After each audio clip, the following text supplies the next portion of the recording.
My sister Lydia made sure everyone at her wedding knew I was the tragically single one. She relegated me to the table of forgotten relatives, introduced me as perpetually still searching, and even orchestrated her bridesmaids to whisper about my desolate love life. But when a mysterious stranger's quiet words, "Act like you're with me," pierced through the din, her meticulously crafted perfect day begin to unravel, transforming into my perfect, utterly satisfying revenge. If you've ever felt the sting of humiliation from family who equate your single status with personal failure, then you know this feeling. Hit that like button and subscribe to Echo Tales if you believe karma arrives in the most unexpected and deliciously ironic packages. Because this story proves that sometimes the sweetest revenge is served with the generous side of undeniable jealousy. The Grandview Manor reception hall shimmered with golden lights and crystal chandeliers, a dazzling backdrop to Lydia's fairy tale. Yet all I could focus on was the stark reality of the table number clutched in my hand. Table 12. The singles table. The reject table. The designated corner where Lydia had strategically placed me, a glaring beacon announcing her older sister's continued solitude. I'm Hannah, and I suppose I should begin by explaining how I became the designated family disappointment at my own sister's meticulously planned wedding. Lydia and I had never shared a bond, but the silent, simmering competition between us had boiled over into a toxic rivalry in the past year. Ever since her engagement to Richard, a successful investment banker from an undeniably wealthy family, she'd made it her personal crusade to remind me that at 32, I was still defiantly single. "Perhaps you should give dating apps another try, Hannah," she chirped with a sickeningly fake concern during family dinners at our parents' house. "I mean, you can't be picky forever. Time is, after all, running out." Our mother, Diane, would nod sympathetically, while our father, Adam, would change the subject with an awkward cough.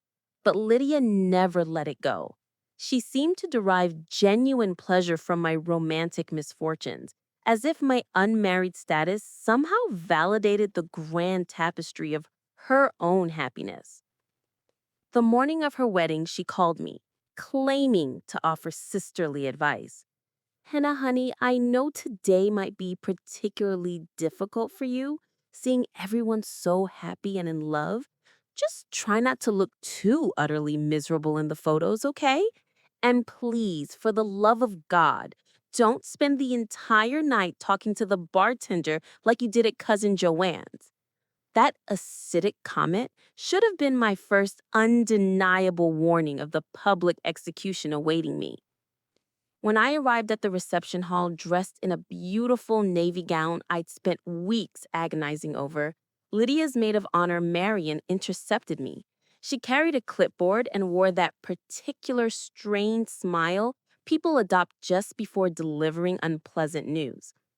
"Oh, Hannah, let me personally escort you to your table," she announced with that same saccharine sweetness Lydia specialized in, a tone that felt like a patronizing pat on the head.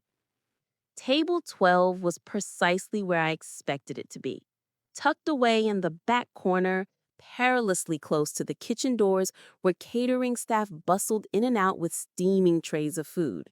My fellow castaways included Lydia's single coworkers who barely registered my presence, and our elderly great aunt Janet, who spent the evening alternating complaining about the music's volume and asking if I'd ever considered lowering my standards. But the true humiliation began during the family introductions. The reception was in full joyous swing when Lydia decided it was time to parade me around like a cautionary tale. She grabbed my arm, her grip surprisingly firm, and pulled me towards a cluster of Richard's relatives, impeccably dressed, sophisticated people who clearly carried generational wealth like an invisible aura.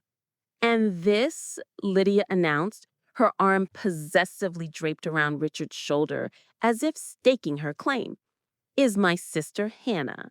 She's our little career woman, still so focused on her work instead of finding someone special.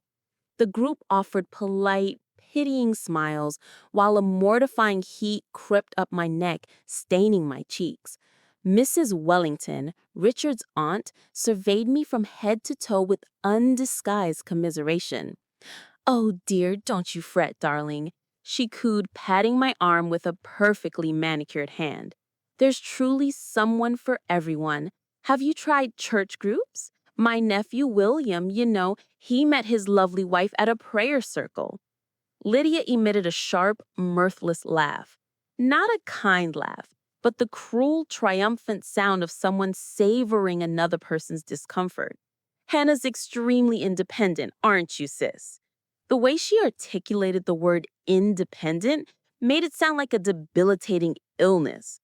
"I just haven't found the right person yet," I managed to say, struggling to keep my voice from trembling. "Well, you can't wait forever, dear," Richard's mother, Margaret, chimed in, her tone grave. "My own daughter waited far too long and now she's 45 with fertility issues. Don't make the same mistake, Hannah." For the next excruciating hour, I endured a relentless parade of Lydia's friends and Richard's family members, each offering their unsolicited dating advice. Every conversation felt meticulously orchestrated, as if Lydia had personally briefed them on precisely how to make me feel small, inadequate, and utterly unlovable. Joseph, Richard's business partner, suggested I tried lowering my expectations. Christopher, a family friend, shared the sprawling saga of his spinster aunt who, at a shocking 50, finally found love with a widower who, he cheerfully added, already had 6 children. Even the wedding photographer seemed to be in on the cruel joke. When it was time for family photos, he repeatedly asked me if I had a plus one, looking genuinely perplexed when I said no, as if a solo adult at a wedding was an anomaly requiring immediate explanation. The breaking point arrived with the bouquet toss. "All the single ladies to the dance floor," the DJ boomed, his enthusiasm feeling like a direct mockery. I tried to melt behind a marble pillar, but Marion, Lydia's hawk-eyed maid of honor, spotted me instantly and seized my arm. "Come on, Hannah, this could be your lucky day." I found myself unceremoniously shoved into a giggling, squealing circle of 20-something women, all fresh out of college, their entire lives a canvas of unpainted possibilities. Standing among them, I felt ancient, desperate, and profoundly out of place.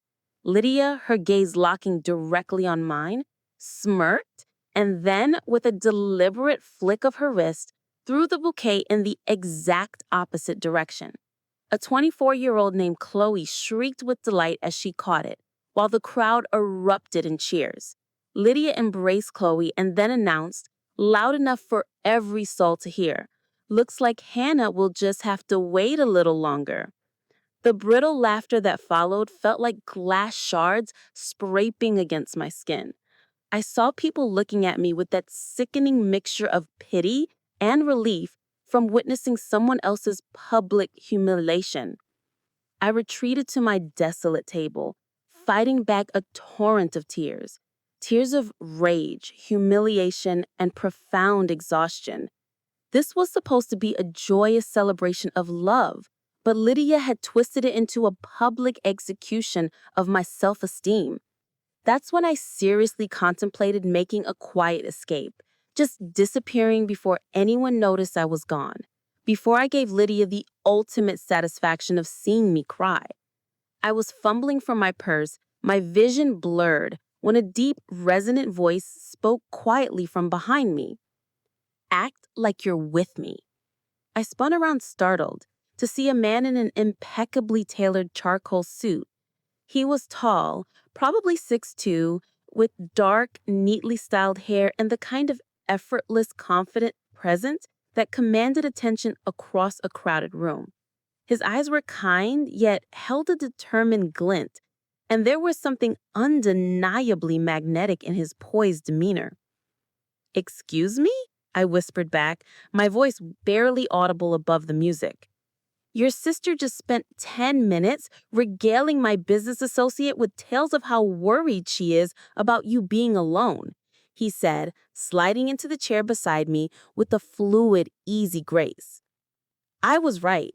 Across the room, I could see Lydia gesturing animatedly in my direction, talking to a group of Richard's colleagues, undoubtedly explaining how utterly tragic it was that I couldn't find anyone to love me. "You don't mind, do you?" he asked, though his tone suggested he was already fully committed to whatever plan he had brewing. I shook my head, too stunned to speak. For the first time all evening, I didn't feel invisible. "I'm William," he said, extending his hand with a warm, reassuring smile. "Richard's cousin from Boston. And you, I believe, are Hannah, the sister who apparently needs rescuing from eternal spinsterhood." Despite everything, a genuine, albeit shaky laugh escaped me. "That's me," I admitted, "the family charity case." "Well, not anymore," he said, his smile both reassuring and subtly mischievous. William draped his arm casually along the back of my chair and leaned in, speaking to me as if we'd known each other for years. Almost immediately, I noticed heads turning in our direction. Lydia, mid-conversation with the wedding planner, did a visible double take when she spotted us. Her triumphant smile faltered for just a moment before she abruptly excused herself and started walking toward our table, her long train trailing behind her like an aggressive white weapon. "Hannah," she called out, her voice an octave higher than usual, laced with an unmistakable thread of suspicion. "I didn't know you knew William." "Old friends," William said smoothly, his hands briefly touching mine on the table. "We lost touch for a while, but you know how these things go." Lydia's eyes narrowed slightly, her perfect wedding composure cracking just enough to reveal her confusion and annoyance. "Really? Hannah never mentioned you." "I try to keep my private life private, Lydia," I said, finally finding my voice and a surprising surge of confidence. "You know how I am about work-life balance." The irony was not lost on me. Lydia had spent the entire evening broadcasting my lack of a love life, and now she was desperately fishing for details about a relationship that, until 5 minutes ago, hadn't even existed. "How wonderful," Lydia said, though her tone suggested it was anything but. "How long have you two been reconnecting?" "Long enough," William replied, with a smile that gave away nothing and yet everything. As Lydia walked away, clearly frustrated by her utter lack of information, William turned to me with a conspiratorial whisper. "She looks like she just bit into a lemon," he murmured. I couldn't help but genuinely smile this time. She's not used to not knowing everything about my life or having me upstage her in any way. "Good," he said, his eyes sparkling. "Let's keep her guessing." For the next hour, William played his part with flawless precision. He effortlessly brought me drinks from the bar, laughed at my jokes with genuine warmth, and touched my hand just enough to make our burgeoning connection utterly believable to any observer. But more than merely playing a part, he actually listened when I spoke. He asked about my work in marketing, my passion for hiking, and my recent trip to Ireland, engaging with a sincerity I hadn't encountered all night. "You're not what I expected," he confessed, during a quiet moment between songs. "What did you expect?" I asked, intrigued. "Based on your sister's description," he said bluntly, "someone desperate and pathetic. Instead, I'm sitting with someone intelligent, funny, and honestly, I can't figure out why you're single." "Because I have standards," I retorted without thinking, a defiant pride welling up. He laughed, a genuine warm sound that made something inside my chest loosen, a knot of tension I hadn't realized I was holding. "Good for you," he said, his eyes full of admiration. By this point, Lydia was openly staring at our table, her whispers to Marion incessant. Marion's head swiveling toward us with obvious curiosity. Richard's family members, who had openly pitied me earlier, now regarded William with a palpable interest and approval, clearly recognizing his undeniable social status and wondering how I, Hannah, had managed to land someone so obviously successful. The revenge, I realized, was already sweeter than I could have possibly imagined. But William wasn't done. When the band began playing slow, romantic songs, he stood up and extended his hand, his smile confident and inviting. "Dance with me," he said. It wasn't a question, but a gentle command. On the dance floor, with his hand resting warmly on my waist and mine on his shoulder, I felt the eyes of every single guest who had offered me unsolicited dating advice. But instead of feeling exposed and vulnerable, I felt utterly protected, shielded by his presence. William moved with a kind of natural rhythm that suggested years of dancing lessons, and being in his arms felt surprisingly natural, dangerously comfortable. "Your sister's watching," William murmured, his lips close to my ear as we swayed to the music. "I know," I whispered back, a triumphant smile touching my lips. "She looks like she's going to explode." "Mission accomplished then," he said, but then he looked down at me, his gaze thoughtful. "Almost." That's when Lydia made her move. "Mind if I cut in?" she asked, appearing abruptly beside us, Richard in tow, looking deeply uncomfortable. Her wedding smile was stretched taut across her face, and I could clearly see the calculation simmering behind her eyes. "Of course, I just wanted to say how truly happy I am that Hannah finally found someone. We were all so worried about her, you know." "Were you?" William asked, his tone neutral, but his eyes suddenly sharp, piercing through her facade. We just want what's best for Hannah," Lydia stammered, her carefully constructed composure finally cracking. "Then maybe," William said calmly, his voice never rising, "treat her with the respect she deserves, instead of using her love life as entertainment for your wedding guests." The brutal directness of his statement left Lydia utterly speechless for a long moment. Richard shifted uncomfortably beside her, clearly sensing the profound tension, but not quite grasping its source. I I don't know what Hannah told you, but—" "She didn't have to tell me anything," William interrupted, his gaze unwavering. "I have eyes. I can see how you've been treating her all evening." Richard finally stepped in, clearly desperate to diffuse the public nature of the confrontation. "Maybe we should let them get back to dancing." As they retreated, Lydia's composure was utterly annihilated. I could see her frantically whispering to Marion, probably trying to deduce William's identity and frantically figure out how I, Hannah, had managed to land someone so obviously, infuriatingly out of my league. "That felt really good," I admitted, a genuine grin spreading across my face as we continued to sway. "We're not done," William said, with a smile that made my heart skip a beat. For the remainder of the evening, William made sure I was never left alone. When dinner was served, he politely requested that we be moved to a more prominent table, citing some obscure dietary restrictions that required him to be closer to the kitchen. The staff, clearly recognizing Richard's family and William's authoritative demeanor, accommodated us immediately. Our new table was now front and center, where everyone could see us laughing and talking like a truly smitten couple. Lydia's friends, who had pointedly ignored me earlier, suddenly swarmed our table, eager to chat and meet William. Richard's relatives, who had openly pitied me moments ago, now regarded me with newfound respect and intense curiosity about my mysterious, accomplished boyfriend. Mrs. Wellington, who had earlier suggested church groups, now wanted to know every detail about William's impressive family background. When she learned he was a successful tech entrepreneur with an MBA from Harvard, her attitude toward me changed completely. A transformation both astonishing and satisfying. "Hannah, you dark horse," she explained with genuine admiration. "You never mentioned you were seeing someone so accomplished." But the final, most exquisite act of revenge came during the garter toss. As Richard prepared to throw the garter to all the single men, William stepped forward with the unshakable confidence of someone who belonged exactly where he was. "Wait!"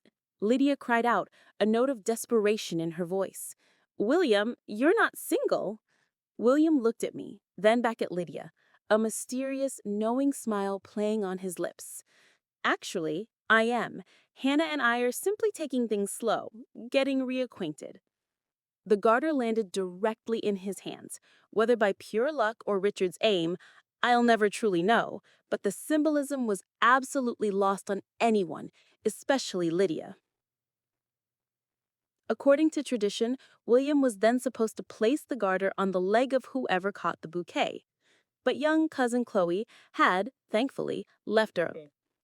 "Looks like we need a volunteer," the DJ announced with a flourish. William looked at me, a question in his eyes. I nodded, a silent dare. The crowd cheered as I sat in the chair, and William knelt before me, sliding the garter onto my leg with a gentleness that felt surprisingly intimate for an act of pure pretense. The moment felt charged with genuine possibility, and I found myself wondering if the undeniable chemistry between us was entirely fake.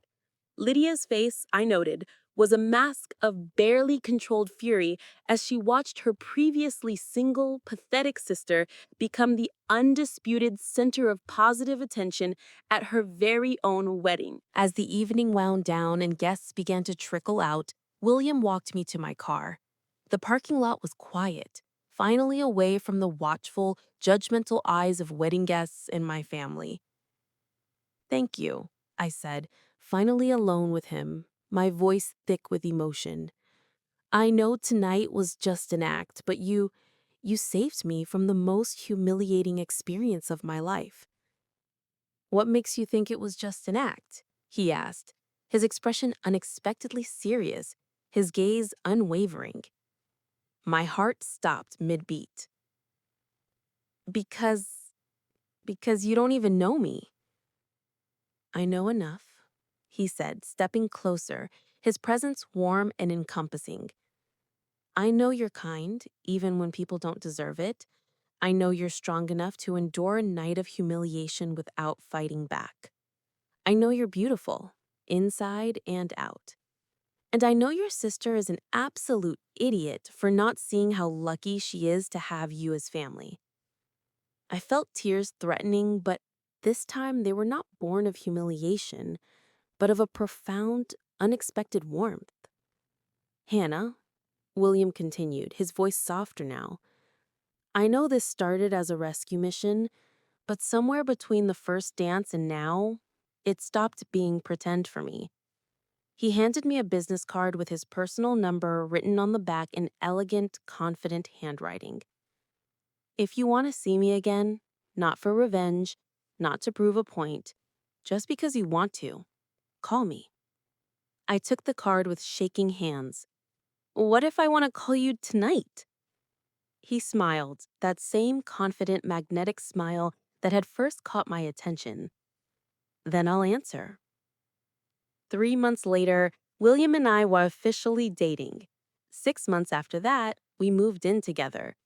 And exactly 1 year after Lydia's wedding, he proposed to me in the same elegant hotel where we had first met, where he had first seen me. Lydia's reaction to our engagement announcement was everything I could have possibly hoped for and more. The sister who had spent years making me feel inadequate for being single was now forced to watch me plan a wedding with a man who clearly adored me, and who, to her internal chagrin, came from an even wealthier, more influential family than Richard. But the real revenge, I realized, wasn't in merely proving Lydia wrong about my worthiness of love. It was in the profound, liberating realization that I didn't need her validation anymore. William's unwavering respect and genuine affection had shown me, unequivocally, what I deserved, and I was never going to settle for less, ever again. Our wedding was smaller, more intimate than Lydia's, but infinitely more joyful, more heartfelt. Instead of using the occasion to humiliate anyone, we celebrated with people who genuinely, truly wanted us to be happy. Lydia even gave a speech as my maid of honor, something she'd insisted on despite our complicated history. She talked effusively about how happy she was to see me find love, how William was clearly perfect for me, and how she had always known I'd find someone special. The revisionist history was breathtaking in its audacity, but I didn't care anymore. I had something infinitely more valuable than her begrudging approval. I had someone who saw my true worth from the very beginning. Looking back, Lydia's wedding was paradoxically both the worst night of my life and the most pivotal. Her calculated cruelty showed me how I had been allowing people to treat me, but it also, in the most unexpected way, led me directly to William. Without her humiliation, I never would have been vulnerable enough to accept help from a stranger. Sometimes the people who hurt us the most end up giving us exactly what we need to fundamentally change our lives. Lydia had wanted to make me feel small and pathetic. Instead, her malice inadvertently created the precise circumstances for me to meet my future husband. The irony is perfect, absolute. In trying to prove I was unlovable, she delivered me directly to the love of my life. If this story reminded you that the best revenge is truly living well, then hit that like button and subscribe to Echo Tales for more incredible stories of karma, unexpected love, and life's deliciously ironic twists.